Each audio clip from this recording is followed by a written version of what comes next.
lot of people think that home care is not skilled. It bothers me when I hear people say that because there's definitely a skill. Working with a client who has dementia, first of all, there's several different kinds of dementia. And with each different kind of dementia, you have different behaviors or different symptoms of it. The caregivers need to be able to read that.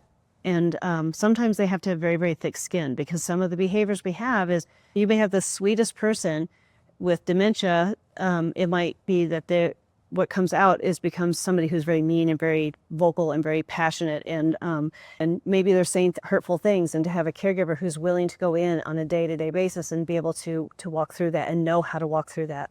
So we do a lot of training with our caregivers to understand cognitive decline and the different ways that we can help benefit from that, and how when they're telling me that their husband should be home from work any minute and their husband's been gone for 30 years, do you tell them, no, he died? Instead, it's kind of nice to be able to have the caregiver who can meet them where they're at, and maybe it's not a lie, it's just, okay, I'm sure he'll be home soon, and try to redirect them gently versus like having them relive the death of their loved one. Because what you have to remember is they're living in that moment. In that moment, they think that their husband's there. And if you suddenly tell them, no, he's not with us anymore, then they feel all of that pain over again. So the nice thing about dementia is that you typically have a chance to start over and try again. We actually, every month we pull a training together for our caregivers. We do an in-person, in-service training, as well as we provide it for those who can't come in, because we are a 24-hour business. Somebody's always in the field. So we provide the caregivers, everybody has access to a training on it. And each month we choose a different topic. So, for example, this month is Parkinson's Awareness Month. And so we will be talking about Parkinson's and the importance of making sure that medications are given on time, every time. How to walk with somebody who has Parkinson's, and transitions can be very difficult. And how do you get from them to help get beyond a invisible barrier that nobody else can see, but they just physically cannot get themselves to will their body to go beyond the edge of the carpet or what have you. So how do we support somebody with Parkinson's? And so we will walk through that on a regular basis.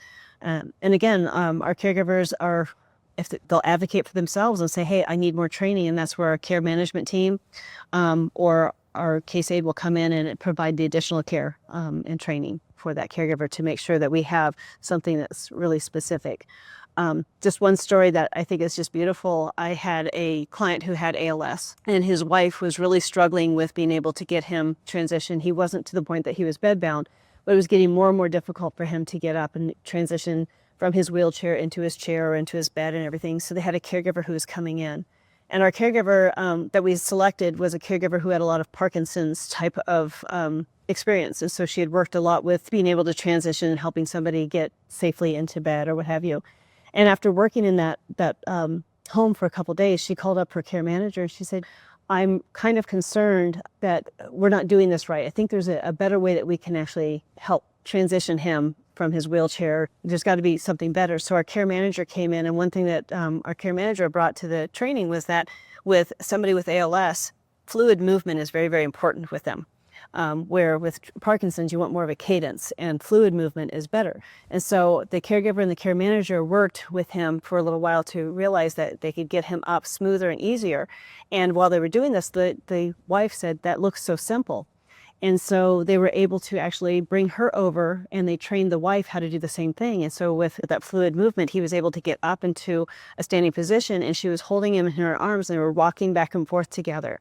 And all of a sudden she burst into tears, and she said, I haven't danced with my husband in years. And that was the first time that they had actually been able to stand up and hold each other for a long time because of the disease that was going through this.